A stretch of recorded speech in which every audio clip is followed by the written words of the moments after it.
Je vous salue à cette heure de votre écoute et je prie que Jésus soit avec vous et avec moi, afin que ce que nous allons dire à ces instants l'honore. Donc prions. Seigneur Jésus, nous ne sommes pas là pour nous-mêmes. Nous ne parlons pas pour nous-mêmes, pour paraître, pour parler, sans rien dire, pour parler, rien que pour parler. Mais c'est pour annoncer la bonne nouvelle, proclamer ta parole de vie, afin que cette parole donne la vie à ceux qui nous écoutent. Qu'il en soit ainsi pour ton honneur, au nom de Jésus-Christ. Amen. Je voudrais vous faire une lecture dans Matthieu au chapitre 16, le verset 18, rien que le verset 18. Et moi, je te dis que tu es Pierre, et que sur cette pierre, je bâtirai mon église, et que les portes du séjour des morts ne prévaudront point contre elle. Tu es Pierre, et je bâtirai mon église. Alors je voudrais ce matin vous parler de l'édifice. Je ne suis pas un technicien de la construction, mais je vais essayer de dire ce que je sais de la construction et tirer des leçons par rapport à Jésus qui dit qu'il bâtirait son église. En effet, pour construire, nous avons besoin de plusieurs corps de métier. Nous avons besoin de dessinateurs, nous avons besoin d'un entrepreneur, voire plusieurs entrepreneurs, de maçons avec ses ouvriers, de charpentiers avec ses ouvriers, d'électriciens, de plombiers, de menuisiers, etc., avec leurs ouvriers. Voilà, en bref, quelques corps de métier que je cite pour la construction d'un édifice. Eh bien, nous avons besoin de matériaux. Nous avons besoin du ciment, nous avons besoin de fer, de bois, nous avons besoin de câbles, de la tuyauterie, de plusieurs autres matériaux pour pouvoir construire. Nous avons besoin du matériel à utiliser pour la construction. On a besoin de trouelles, de pelles, de pioches, de râteaux, et puis bien d'autres choses comme la scie ou le marteau. Tout cela est nécessaire pour pouvoir édifier une maison. Et une fois que tout cela est réuni, il faut poser un fondement, creuser généralement en un lieu où la terre est solide pour ne pas risquer de voir la maison s'écrouler.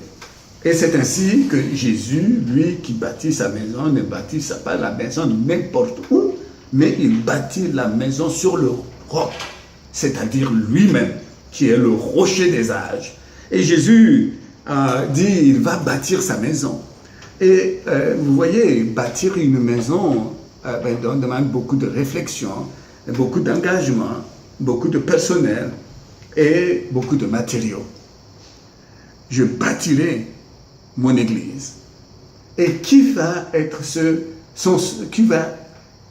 sont ceux qui vont participer à bâtir ces maisons? Jésus a dit qu'il va le faire, mais il va utiliser des hommes. Et c'est pour cela que nous ne sommes pas qu'un corps de métier pour le travail sur cette maison. On a besoin de pasteurs, on a besoin de prophètes, on a besoin d'apôtres, on a besoin de docteurs.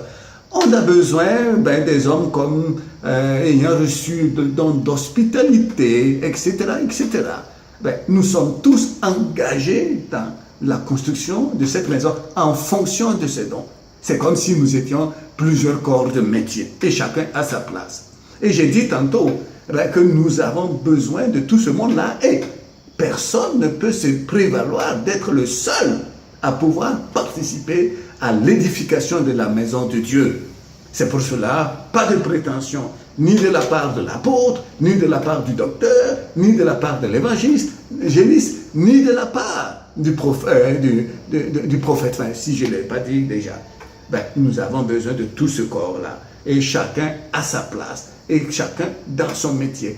Pas besoin de nous convoiter les uns les autres, parce que nous avons des dons différents, et tous ces dons ont été donnés pour l'édification de la maison. Et puis, voilà, nous sommes des pierres précieuses. Et la Bible dit que nous sommes des pierres vivantes. Une pierre qui vit. Parce que Jésus lui-même, étant une pierre, est vivant. Et ceux qui vont être bâtis sur lui, il leur donne la capacité, comme à Pierre, de devenir une pierre qui vit grâce à la foi en Jésus-Christ qui donne la vie. Et alors, c'est avec ce matériau-là que Jésus va bâtir son Église.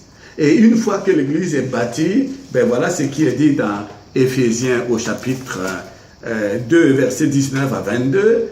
Éphésiens 2, 19 à 22 dit ceci. « Ainsi donc, vous n'êtes plus des étrangers, ni des gens du dehors, mais vous êtes concitoyens des saints, des gens de la maison, de Dieu. » Ben, nous sommes incorporés dans la maison de Dieu. Vous avez été édifiés comme des pierres vivantes. Vous avez été édifiés sur le fondement des apôtres et des prophètes. Jésus-Christ lui-même étant la pierre angulaire. En lui, tout l'édifice bien coordonné s'élève pour être un temple saint dans le Seigneur. En lui, vous êtes aussi édifiés pour être une habitation de Dieu en l'esprit. Voilà ce que Dieu fait avec nous quand nous venons à croire que Jésus est effectivement le Fils de Dieu, qu'il est celui qui a été oint pour notre salut et qu'en dehors de lui, il n'y a pas de salut. Quand on en arrive à cette foi-là, on devient une pierre vivante et nous sommes incorporés dans l'édifice et nous devenons un temple. Un temple, c'est-à-dire une maison que Dieu habite. Un temple, c'est ce que ça veut dire. Une maison que Dieu habite. Et puis quand nous sommes devenus une maison que Dieu habite, nous devenons vraiment, nous faisons partie intégrante de la maison de Dieu. Et bien voilà. Et s'il est venu bâtir cette maison, c'est pour qu'un jour, il puisse venir chercher sa maison et l'amener dans l'éternité. Alors je m'en vais vous lire un dernier texte dans Éphésiens au chapitre 1, versets 22 à 23. Éphésiens chapitre 1, verset à... Là je me trompe. Je vais plutôt vous lire dans 1 Pierre au chapitre 2, 1 Pierre chapitre 2, versets 4 à 6. 1 Pierre chapitre 2, versets 4 à 6. Approchez-vous de lui, pierre vivante, rejetée par les hommes, mais choisie et précieuse devant Dieu. Et vous-même, comme des pierres vivantes, édifiez-vous pour former une maison spirituelle, un sacerdoce, afin d'offrir des victimes spirituelles agréables à Dieu pour Jésus-Christ. Car il est dit dans l'Écriture, voici, je mets en Sion une pierre angulaire, choisie, précieuse, et celui qui croit en lui ne sera pas confus. Celui qui croit en lui, en cette pierre vivante qu'est Jésus-Christ, il ne sera pas confus parce qu'il croit sur ce que Dieu a voulu pour l'humanité et il croit en la personne que Dieu a envoyée pour être la pierre angulaire. Et comme cette personne sera incorporée à cette pierre, il n'y aura plus de confusion. Dieu sera avec lui dans les difficultés, dans les épreuves, dans la persécution, et Dieu l'accompagnera de victoire en victoire, afin qu'il vous fasse la grâce de devenir une telle pierre dans l'édifice, la maison spirituelle de Dieu. Seigneur, bénis ceux qui m'ont écouté. Permets qu'ils reçoivent instruction, qu'ils reçoivent une lumière qui va se projeter dans leur cœur pour les aider à comprendre ce que moi, j'ai même pas réussi à cause de ma limite humaine à leur transmettre. Mais la parole n'est pas ma parole, elle est ta parole, et l'esprit n'est pas mon esprit, il est ton esprit, et l'esprit prendra ta parole et introduira dans leur esprit, dans leur cœur, dans leur âme, dans leur être tout entier, au nom de Jésus-Christ. Amen.